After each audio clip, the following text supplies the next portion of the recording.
पड़ी तू परिणी गई है मन खबर हरी तू तो काटवा नहीं चाले गोरी तू तो बिजली થઈ गई है तो मन खबर चली गोरी और तू तो खरी सारो बंको पड़े केरनी बाजार में खेड़ मानन देखी लागे गोरी हिमायन देखी घूंघट में काटेली खेड़ मानन देखी लागे गोरी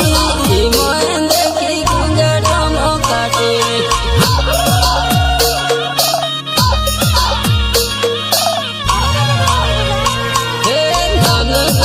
प्रेम करो बड़ी हिमायन देखी घूंघट में काटेली नन कहो प्रेम करो बड़ी हिमायन देखी घूंघट में काटेली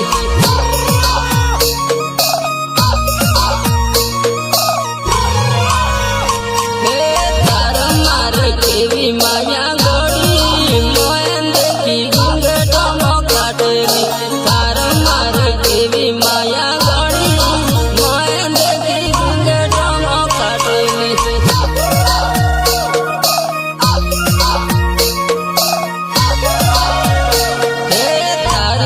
तो आवती गोरी दरुना टेके राई देहरी थारी से तो आवती गोरी दरुना टेके राई देहरी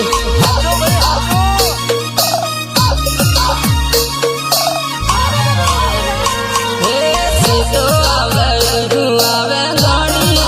केम केरी मन वालोनी से तो आवे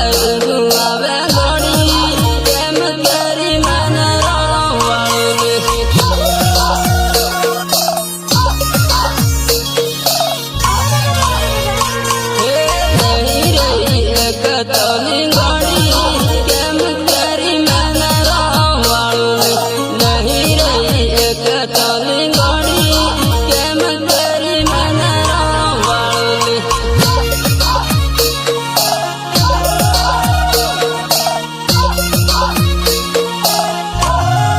गायक कलाकार श्रवण पारगी गाम लुना सहयोग श्याम पारगी रिकॉर्डिंग माया स्टूडियो इकमालगढ़ ए वाली हारा वगत जत्तू जमतो नहीं हारा वगत मेरा ये तोरी गोरी हम जो तो खरी बाजार में मालियली हारा बंका ने बोले खेड़ वाली बाजारों में गोरी तो मिया बात वाली जायले खेड़ वाली बाजारों में गोरी तो मिया बात वाली जायले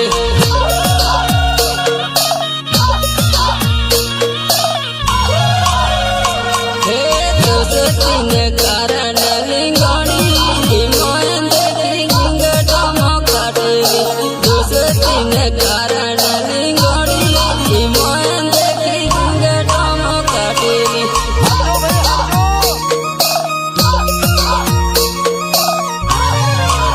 फोन मारी लो मिलू गोरी लो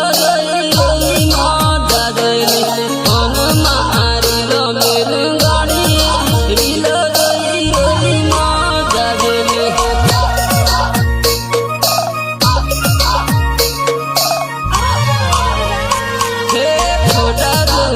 तो आवे गोरी हिमायन देखी घूंघट में काटेली छोटा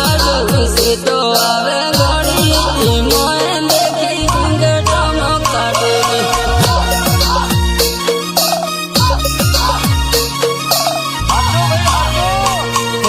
माया मरन जोनी लागी गोरी हिमायन देखी आगली में पिंडेली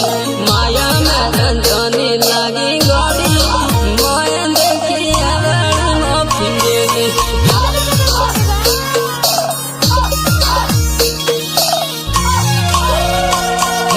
तारा देवी ने मेले गोरी हिमायन देखी घूंघट में तोड़ेली तारा देवी ने मेले गोरी हिमायन देखी घूंघट में तोड़ेली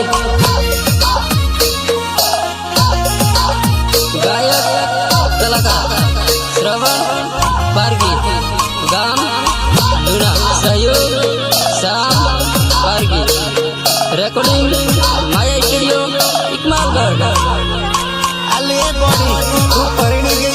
खबर हाली उनको काटवा के नहीं चालल गोड़ी तू तो बिजानी થઈ ગઈ તો મને ખબર ચાલી ગોડી તો જો તો ખરી તારો બંકો પડે કેરની બજારમાં